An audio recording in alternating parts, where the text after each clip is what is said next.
Prime minister باہر جاتا ہے اور بھیک مانگ رہا ہوتا ہے، جی مجھے پیسے دے دو نہیں تو ہمارا ملک تباہ ہو جائے گا۔ سب 22 کروڑ لوگوں کے لیے، ہم سب کے لیے شرمناک ہے کہ وہ ملک جس کا نعرہ تھا پاکستان کا مطلب کیا، لا الہ الا اللہ، یہ بڑا نعرہ ہے، یہ دعویٰ ہے بہت بڑا، یہ اللہ سے وعدہ ہے کہ اللہ تیرے سوا کوئی خدا نہیں۔ وہ آج ایسے پھر رہا ہے دنیا میں، کوئی آتا ہے گورے رنگ کا، کوئی باہر سے آ جاتا ہے، سارے گر جاتے ہیں اس کے سامنے۔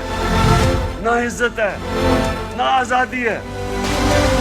جو حکم ملتا ہے کہ اچھا جی روس سے تیل نہیں لینا، ہم نہیں لیتے کیونکہ حکم آیا باہر سے۔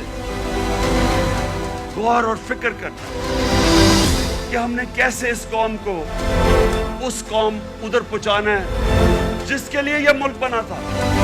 یہ ملک اس لیے نہیں بنا تھا کہ تھوڑے سے لوگ، 1% لوگ امیر ہو جائیں اور پیسے بنائیں اور قانون کے اوپر چلے جائیں اور باقی لوگ ان کی غلامی کریں، اس لیے نہیں ملک بنا تھا۔